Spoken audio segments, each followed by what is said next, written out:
Pemirsa, kondisi di Waduk Gajah Mungkur, Wonogiri, Jawa Tengah tetap seperti biasa pasca terjadinya fenomena water spout kemarin. Sejumlah nelayan ini sudah mulai beraktivitas seperti biasa. Sejumlah warung yang berada di pinggir waduk juga sudah mulai membuka warungnya. Warga merasa tidak ada aktivitas yang terganggu pasca fenomena alam water spout Rabu kemarin. Sebelumnya, pukul 15.30 pada Rabu telah terjadi fenomena alam water spout selama 10 hingga 15 menit. Iya ya. Mari apa dah? Ya ampun ya. Allahu Akbar, Allahu Akbar, Allahu Akbar. Ya Allah. Pemirsa, intensitas hujan yang tinggi di ibu kota dan cuaca ekstrim di sejumlah daerah terjadi di awal tahun 2021. Lalu bagaimana prediksi cuaca hingga beberapa hari ke depan? Kita akan berbincang dengan Bapak Guswanto, Deputi Meteorologi BMKG.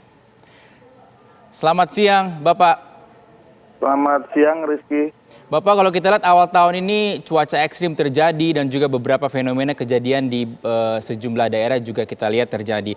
Mungkin yang terbaru di Wonogiri ada fenomena dikatakan adalah angin puting beliung atau water spout. Sebenarnya apa yang terjadi? Kalau boleh saya sampaikan, sebenarnya water spout ataupun puting beliung itu hanya fenomena yang kejadiannya itu bersifat lokal ya. Terus kemudian dia terjadi dalam waktu. Sebenarnya kalau kita sebut water spout itu adalah semacam kolom pusaran udara. Di sana ada semacam transfer panas antara awan cumulonimbus dengan permukaan. Kemudian di sana juga nanti akan terjadi semacam transfer panas ya, artinya bahwa massa udara yang di dalamnya itu saling berkombinasi antara yang dari awan cumulonimbus yang downburst vertikal, sedangkan dari sisi pertukaran transfer panas itu sendiri nanti akan membentuk putaran turbulen ataupun yang kita sebut dengan eddy seperti ini. Baik, Pak Guswanto, kalau di Jakarta kita pantau juga intensitas hujan sudah mulai begitu tinggi. Ke wilayah Jawa Barat juga seperti itu, bahkan diikuti juga kejadian-kejadian tanah longsor. Ini memang sudah memasuki musim hujan namun ekstrim atau seperti apa, Pak? Seperti yang saya sampaikan beberapa kali bahwa sebenarnya Jakarta ini memang memasuki musim hujan antara Januari ataupun di Februari. Namun kalau kita lihat daripada sejarah terjadinya hujan ekstrim di Jakarta itu sendiri ya, itu kan sifatnya disebabkan oleh curah hujan yang terlalu tinggi dalam 1 maupun 2 hari. Nah, kalau kita lihat memang Jakarta ini saat ini memang memasuki musim hujannya, tapi puncaknya itu belum diketahui ini, artinya di Januari ini atau di Februari awal nanti.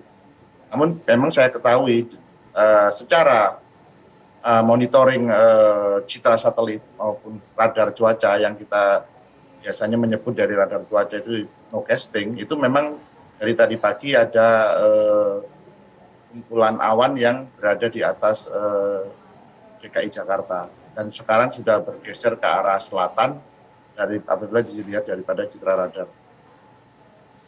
Baik, Pak Guswanto, kalau dibandingkan dengan tahun lalu, awal tahun Januari hujan sudah ekstrim, intensitas sudah begitu tinggi.